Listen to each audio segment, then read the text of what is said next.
नमस्कार छात्रों, मैं विष्णुचंद गौड़ पुनः बौद्ध दर्शन से संबंधित चौथे लेक्चर में आपके समक्ष बौद्ध दर्शन के कुछ प्रमुख सिद्धांतों की यहाँ पुनः चर्चा कर रहा हूँ।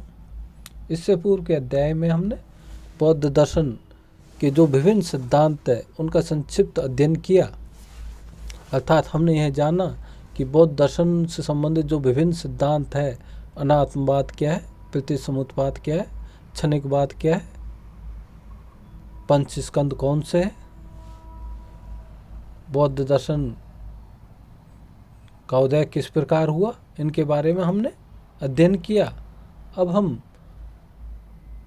प्राय छोटे प्रश्नों के रूप में यह प्रश्न पूछे जाते हैं, उनका हम यह अध्ययन करते हैं कि बौद्ध दर्शन के 4 संप्रदाय कौन से हैं।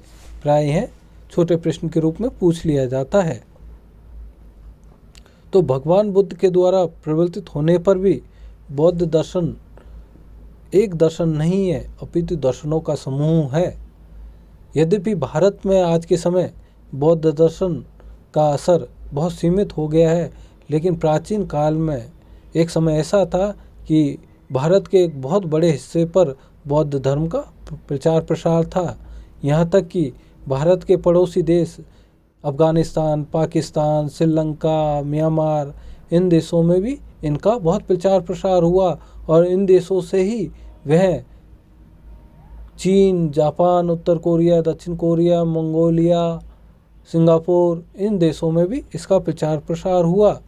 और इसी प्रचार प्रसार के कारण बौद्ध दर्शन अनेक संप्रदायों में बँट गया। इसीलिए यह कहा जाता है कि बौद्ध दर्शन कोई एक दर्शन नहीं वरन अनेक दर्शनों का समूह है।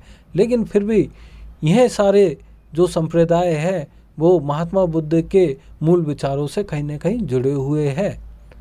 जब हम भारत के संदर्भ में बौद्ध दर्शन के 4 प्रमुख संप्रदायों की बात करते हैं तो वह 4 प्रमुख संप्रदाय है वैभाषिक, सूत्रांतिक, योगाचार एवं माध्यमिक।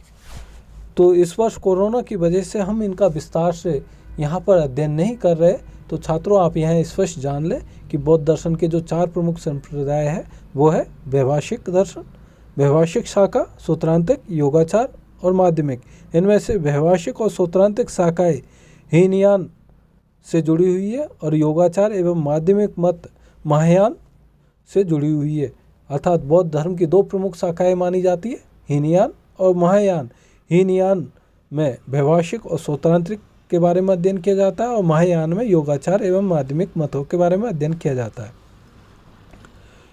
विविध सांसारिक दुखों के दर्शन से भगवान बुद्ध में सर्वप्रथम महाकरुणा का उदय हुआ। तदनंतर उस महाकरुणा से प्रेरित होने की वजह से महात्मा बुद्ध ने शपथ ली कि मैं इन दुखी प्राणियों को दुख से मुक्त करने और उन्हें सुखों से युक्त करने का भार अपने कंधों पर लेता हूँ और इसके लिए बुद्धत्व प्राप्त करूँगा। इसी प्रकार का उनमें बोधिचित्त उत्पन्न हुआ। तो ऐसा माना जाता है कि महात्मा बुद्ध अगर चाहते, केवल अपनी मुक्ति की मार्गी की इच्छा रखते तो ऐसा संभव था, लेकिन जब उन्होंने यह देखा कि यह संसार के जो भी प्राणी है वह दुखी है और लगातार इस संसार चक्र में फंसकर, अज्ञान के चक्र में फंसकर, अविद्या के चक्र में फंसकर, माया चक्र में फंसकर निरंतर दुखी जीवन जीते हैं, तो उन दुखी मनुष्यों को देखकर उन्होंने यह शपथ ली कि जब तक इस संसार में प्रत्येक मनुष्य मुक्त न हो जाए मैं बुद्धत्व प्राप्त करूँगा। अर्थात मैं अपने आप में इस संसार में मुक्ति प्राप्त नहीं करूँगा, वरन अन्य मनुष्यों की मुक्ति के लिए कार्य करता रहूँगा। बौद्ध दर्शन की जो देशनाओं को यहाँ कहा जाता उपदेश, अर्थात बौद्ध दर्शन के उपदेश 3 पिटक और 3 यानों में विभक्त की जाती है। तो प्राय प्रतियोगी परीक्षाओं में यह भी पूछ लिया जाता है कि बौद्ध दर्शन के त्रिपिटक कौन कौन से हैं। तो बौद्ध दर्शन के जो त्रिपिटक है वह है सूत्र पिटक, विनय पिटक और अभिधर्म पिटक। सूत्र पिटक महात्मा बुद्ध के द्वारा जो मूल उपदेश दिए गए उनका इसमें अध्ययन किया जाता है। विनय पिटक अर्थात बौद्ध धर्म में आचरण संबंधी जो नियम विनियम हैं उनका अध्ययन विनय पिटक में है, और बौद्ध दर्शन के जो दार्शनिक विचार है उनका अध्ययन अभिधर्म में किया जाता है।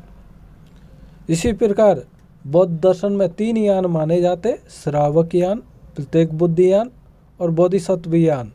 ये 3 यान हैं।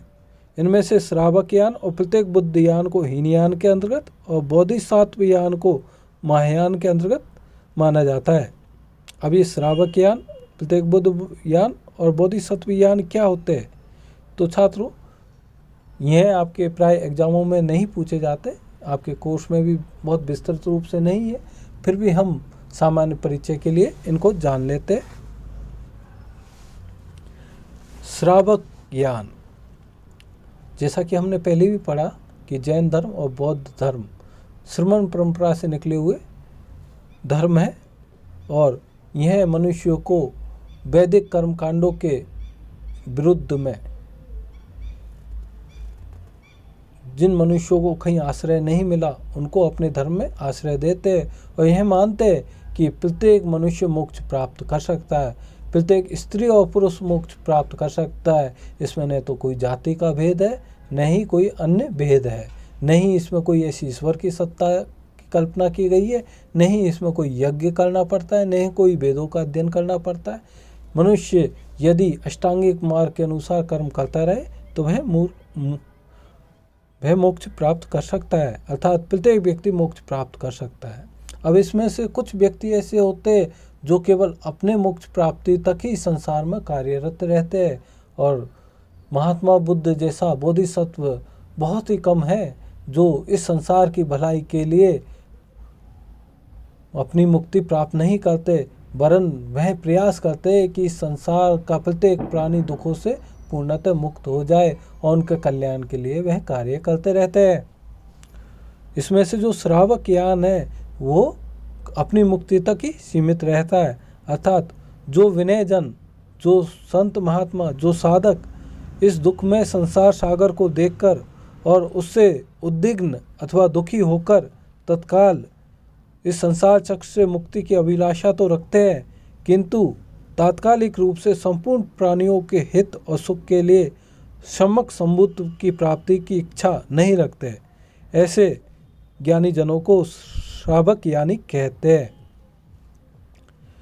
इन्हीं श्रावक यानी के लिए भगवान बुद्ध के द्वारा प्रथम धर्म चक्र का प्रवर्तन किया गया, और उस धर्म चक्र के प्रवर्तन के अधीन भगवान बुद्ध ने 4 आर्य सत्यों का ज्ञान प्रदान किया, और उन 4 आर्य सत्यों के ज्ञान की चिंतन करने से, ज्ञान की भावना करने से पुद्गल नैरात्म का साक्षात्कार करके इस क्लेश, शरीर रूपी क्लेश आवरण का समूल नाश करके अरहत और निर्वाण की प्राप्ति के लिए अष्टांगिक मार्ग का बौद्ध दर्शन में उपदेश दिया गया है। अर्थात श्रावक यान के द्वारा मनुष्य स्वयं की मुक्ति की मार्ग प्राप्त कर सकता है, अर्थात वह बौद्ध धर्म में बताए गए 4 आर्य सत्यों के अनुसार जीवन यापन करके अपने जीवन को इस भव्य चक्र से पूर्णतः मुक्त कर सकता है। इसी प्रकार श्रावक यान के अतिरिक्त प्रत्येक बुद्धि यान और है। यहाँ श्रावक और प्रत्येक बुद्ध के लक्ष्य में कोई भेद नहीं है, अर्थात प्रत्येक बुद्ध भी स्वयं मुक्ति के ही अभिलाषी है, लेकिन श्रावक और प्रत्येक बुद्ध के ज्ञान में और पुण्य संचय में थोड़ा फर्क अवश्य होता है। यहाँ प्रत्येक बुद्ध केवल ग्रह शून्यता का बोध होता है, ग्राहक शून्यता का नहीं। इसमें पुण्य भी श्रावक की अपेक्षा उनमें अधिक होता है। प्रत्येक बुद्ध उस काल में उत्पन्न होते हैं जिस समय बुद्ध का नाम भी लोक में प्रचलित नहीं होता। वे बिना आचार्य या गुरु के ही पूर्व जन्मों की स्मृति के आधार पर अपनी साधना प्रारंभ करते हैं, और प्रत्येक बुद्ध अरहत और निर्वाण पद प्राप्त करते हैं। इनकी यह भी विशेषता है कि ये वाणी के द्वारा धर्म उपदेश नहीं करते और संग बनाकर भी नहीं रहते, अर्थात यह एकाकी विचरण करते हैं। तो छात्रों, जैसा कि हम बौद्ध दर्शन में जब विभिन्न जातक कथाओं के बारे में अध्ययन करते हैं तो बौद्ध धर्म के अंतर्गत यह बताया जाता है कि भगवान बुद्ध के द्वारा अनेक जन्म लिए गए और हर जन्म में उन्होंने अपने कर्मों के द्वारा ज्ञान प्राप्त करके बुद्धत्व की प्राप्ति की। तो इस प्रकार यह माना जाता है कि बुद्ध से पहले भी अनेक बुद्ध हुए हैं